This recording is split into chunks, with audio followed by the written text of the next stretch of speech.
We just stepped on their face with a hobnail boot and broke their nose. We just crushed their face.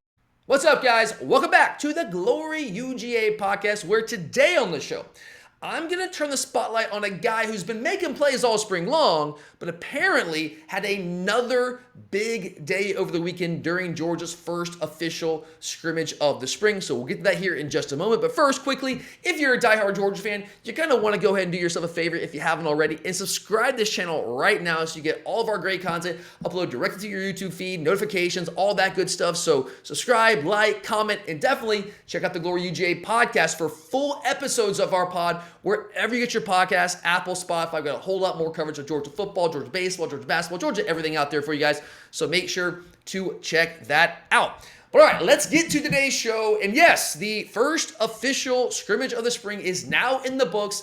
In the interest of full disclosure, I was not at that scrimmage, okay? So what you're going to hear from me today is nothing that I can report to you with seeing with my own two eyes over the weekend. I'm not one of the lucky few. However, one of the benefits of living in a small college town like I do here in Athens, where college football is obviously king, is you know some people. I've been living in Athens for well over a decade now, so you get to know some people over that time. You hear some things, you get some information from time to time.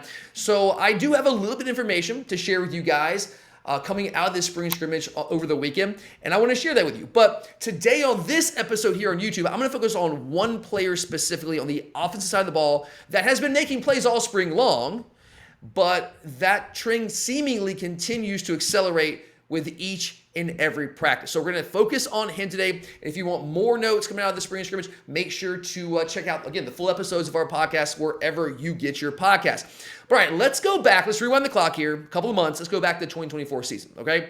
We all watched the Georgia offense last year. We know it was, I don't know if disaster is a fair way to characterize it, but it certainly was not up to the level that we expect here at Georgia, right? I mean, we all know that it wasn't the type of offense that we've seen in recent years. Now, did the level of competition have something to do with that? Sure. Did injuries have something to do with that? Sure, of course.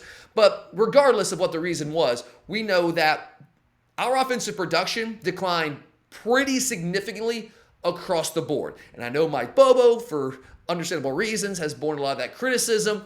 And the run game has also been a focal point of some of that criticism. But the pass game, while we did throw the ball more than we ever have thrown the football under Kirby Smart, the passing game was not nearly as explosive last year as it has been in recent years. Oh, I don't know, like the years where we won the national championship, the years where we were setting an SEC record for consecutive wins. Yeah, we did throw it more than ever last year, but our percentage of passing plays of 20 or more yards was down a fair amount last year from what it had been in previous years. So I got the numbers for you here, guys. As you guys know, if you know me, if you've been with our podcast for a long time, you know, not a math guy. If you're new to the show, you'll find that out real quick. So I had to double, triple check myself here.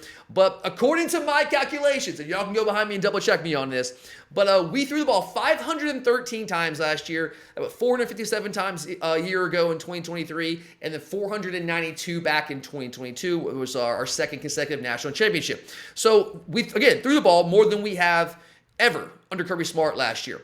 But the number of passing plays of 20 or more yards was fewer than it was in both 2023 and 2024. We had 11% of our passing plays last year were for 20 or more yards. That's compared to 14% in both 2023 and 2024. That might not seem like a big drop, but guys, I mean, that's a pretty sizable drop there. We're talking about the explosiveness in the passing game for the Georgia offense. So yeah, we need to fix the run game. Obviously, no one's suggesting that we don't. Clearly, that has to be a focal point of this offseason, and Kirby Smart himself has made that very, very clear in his spring press conferences.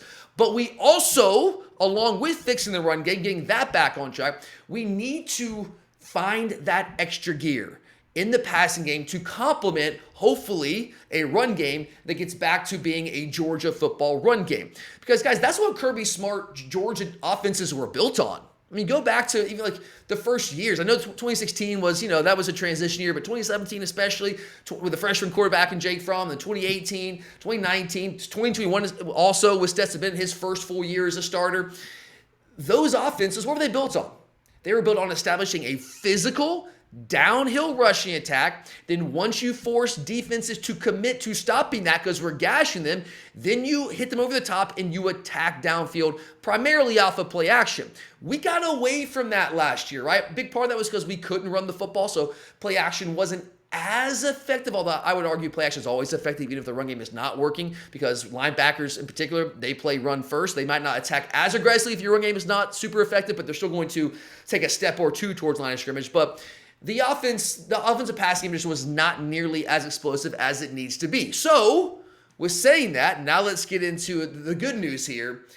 I was very excited to once again hear, coming out of Saturday's scrimmage, that newcomer wide receiver Zachariah Branch had yet another big day for the Georgia Bulldogs, okay? Now, I do want to rewind the clock here again a little bit. So was it 2 weeks ago? Last weekend? It was last weekend. I lose track of these things. Last weekend, I told you guys, coming out of the coaches clinic, that Colby Young was the guy that caught my attention, that stood out to me. And I've continued to hear very good things about Colby Young. So this is like not me. It's not a zero-sum game. It's not that, Zachariah Branch is doing really well, so that means Colby Young is not. That's not what's happening here. Colby Young has been a stud all spring long.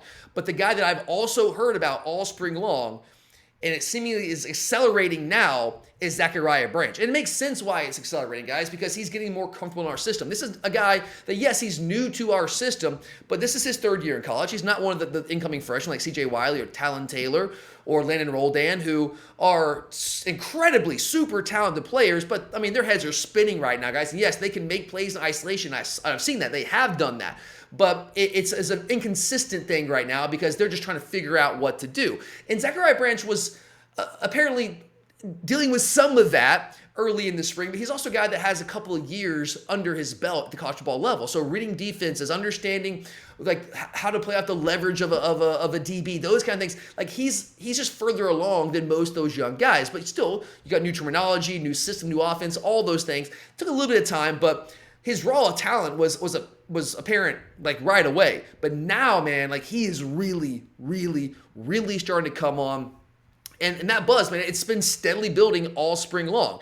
And it's not only that he's starting to adapt and he's starting to get comfortable in our system and he's starting to make plays, all that's true, but it's the type of plays that he's making. He's making explosive plays for the Georgia offense in the passing game, which again, go back to what we said a few minutes ago, that's what we are in desperate need of this year. We need that, guys. And the slot position where Zachariah Branch plays is a position where I don't think that we've really maximized the talent we've had on hand. That is a position where if you have a dude, that position can be lethal in a modern offense. And this guy, Zachariah Branch, coming over from USC, has lethal athleticism, lethal physical ability, and at a position that can be lethal in offense if you use it correctly. Let's not forget, guys, Zachariah Branch, I know it's a couple years ago when we forget about these things. Zachariah Branch not only was a 5-star prospect in the 2023 recruiting class, this guy was a top 5 overall prospect nationally. Number 4 in the country according to On3 industry rankings just a couple years ago. This dude in high school clocked a 10-300 meter. Okay, not quite as fast as Arian Smith, but not all that far off. And here's the thing with Zachariah Branch. In a short area, it's not even close. Like Arian Smith that had that straight line speed, Arian did not have short area quickness, man. That was not his game. Okay, like no offense. Like Arian did some good things for us. I mean, the numbers he put up last year were the best numbers we've seen from a Georgia wide receiver in quite some time, like playing that position. So he did a great job for us. And there were some high profile drops, all that. But Zachariah Branch, while he might not be as fast straight line as Arian, not that far. But Arian's like a 10-1 guy, but he wasn't necessarily a 10-1 guy coming out of high school. He was when he got to college. He was doing some track for us. But 10-3 coming out of high school, and you have that electric short area quickness, the twitch that Arian Smith just quite frankly did not have. Man, that's a problem. That's a problem for opposing defenses. So obviously, I was very excited when we first landed him because guys, I follow recruiting very closely, as I know a lot of you guys do.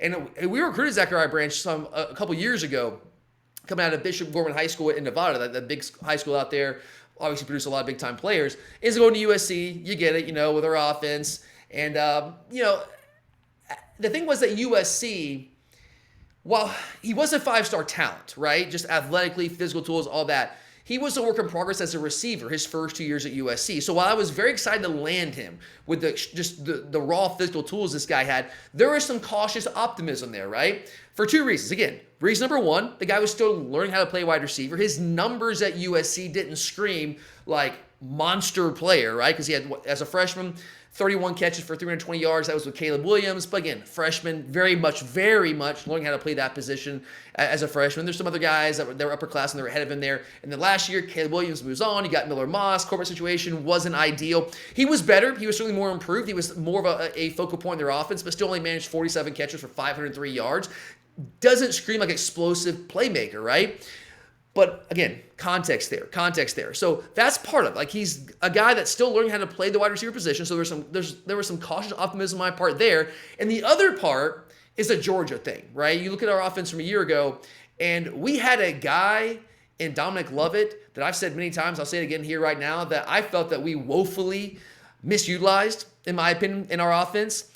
And and so you got Mike Bobo, who just hasn't proven. And look, I know I don't go get out in the weeds here with Mike Bobo, because I know how people feel about Mike Bobo. I know people disagree with me. I think Bobo does a much better job than people want to give him credit for. Is he perfect? Absolutely not. My big criticism, as I said many times, I'll say here one more time, is that I don't think he maximized the talent that we had on hand. It wasn't much a play calling thing and a predictability thing and all that people want to get upset about.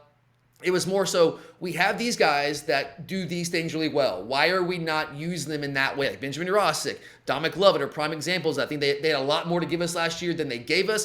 And I think a lot of that was how they were utilized there. So that's the other part. Like, yeah, I think this guy physically is incredibly gifted, but is he ready to be an impact wide receiver? Has he figured out how to play that position yet? And do we have a coordinator that knows what to do with him, right? Those are some questions I had coming into this season. And look, guys, I still have some of those questions. It's still very early. But here's the thing with Zachariah Branch, all right? He's going to year 3 at the college level. And it's looking like, man, I know it's early. It's spring practice. We don't want to get too far ahead of ourselves, man. But if he's making these kind of waves this early, I also think that's a positive sign. So it seems like year 3 might be the year it finally clicks for Zachariah Branch. And we might be the beneficiary of that. Like, USC put this time in developing him his first 2 years at the college level, and then he transfers out, and we might be the team that gets to benefit from that. So I am feeling a lot better about his ability to play wide receiver, because I've heard really good things, and I've seen some good things with my own 2 eyes. I'm excited to see him at G-Day, like in a full scrimmage setting as well. But the second part is still up in the air. Like with Mike Bobo, are we going to take advantage, like full advantage of what he brings to the table in a way that we just, quite frankly, in my opinion, did not with Dominic Lovett a year ago? I want to believe that we learned from that. We did some self-scouting in the offseason, which I know that we did self-scouting. Kirby demands that. And we sit down, we do that for weeks and weeks during the early parts of the offseason once you get the recruiting thing settled. But I need to see it, though, man. I need to see it, because like with Dominic Lovett a year ago, like we made this guy essentially an RPO guy, like just RPO, screen, right? And I know everyone's thinking we just ran screens like every passing play. That wasn't the case. We ran screens like 20% of the time last year, so like a fifth of the time. But a lot of those were to Dominic Lovett. And can he do those things? Is he shifty? Is he elusive in space? Sure, yes. Like, you can use him in that way, but we only use him in that way. We were not really trying to get Dominic Lovett involved vertically down the field, which for a guy that ran a 4.4 flat at the NFL Combine, what are we doing? This guy, when you get a slot DB matched up on you, get a safety matched up on you, he's going to win the majority of those battles if you just run him vertically down the field. If you run a slot fade, do anything to get this guy the ball down the field. And I've said it so many times, I had to go back to when he was at Missouri. That's what Missouri did with him. That's what got us involved with him in the first place. That's why we like this guy, what he could give you vertically down the field. But he got to Athens, we're like, nah, man, we're good. We're just not going to use you like that. So that part, I don't know. I don't know if we're going to use him in a way that truly maximizes the explosiveness that Zachariah Branch, the downfield explosiveness that Zachariah Branch can bring to this team. So, yeah, I don't know. I don't have an answer for that. I'm cautiously optimistic about that. But at the very least, here's what we can say. Zachariah Branch has come into Athens and right away has started to make a name for himself, right? And I was hearing things about him like going back to like pre-spring practice. We're going back to like when we were just doing off-season workouts. Like this guy was attacking it the right way, which is a great thing you want to hear. Like with transfer guys, you never really know, right? Like you do your homework, you ask around, like, is this the right kind of guy you want to bring into your program? But then like you have guys like Rara Thomas where you hear the right things from people when you recruit them, but then they come in and it doesn't work out, right? But from everything that I've heard, both Branch brothers, but including Zachariah, have just come in. These guys are hard workers. Yeah, he was an incredibly highly recruited guy back in the day, but he did not come into this program with a sense of entitlement. He's come in, he's worked, he's attacked the off-season program, he's soaking up the knowledge, trying to get better, very coachable, all those things that you want to hear. And so I think the way he started his tenure here in Athens early on in the winter has carried over in the spring, so where he was able to kind of hit the ground running. Yeah, it took a couple practices to kind of, get into the rhythm of things. The way we practice is very, very different, as we talk about quite a bit here on this show. If you've ever seen a Georgia football practice under Kirby Smart, you know what I'm talking about. It is a sight to behold. It's unlike anything I've ever seen on a football field, and I've been around football for a long, long, long time, guys. So it took him a little time there, but it was very quick in spring practice. I started to hear some really positive things. And the coaches clinic last week, you see these things with your own two eyes. Then you hear something coming out of this weekend with the scrimmage. Like, oh yeah, he's continuing to make plays and he's taking it to another level. So yeah, man, there's a long way to go, guys. I know, like, we get excited about these things. Like spring is the only taste of football we get for like 9 months. So we got to be careful to not overreact too much. There is a long way to go. But at the very least, we can say this, guys, it's starting to sound like, it's starting to appear like we have landed ourselves a difference maker at a critical position that we have struggled at for many years in the transfer portal. A guy in Zachariah Branch who might just be ready to explode in 2025. But all right, guys, there you go. That's my take on Zachariah Branch. And here's some really positive things about him. We're going to have a couple more videos later this week. So again, if you haven't already, subscribe to this channel right now. Check out the Glory UGA podcast, wherever you get your podcast, for a whole lot more coverage of Georgia football. I have even more spring practice notes for you guys on the audio side of things, so make sure to check that out. Like, comment, all that is greatly appreciated. But thank you so much, guys. Always appreciate each and every one of you. But I'm Tyler, and as always, go Dogs! Man, is there going to be some property destroyed tonight. 26-21. Dogs on top.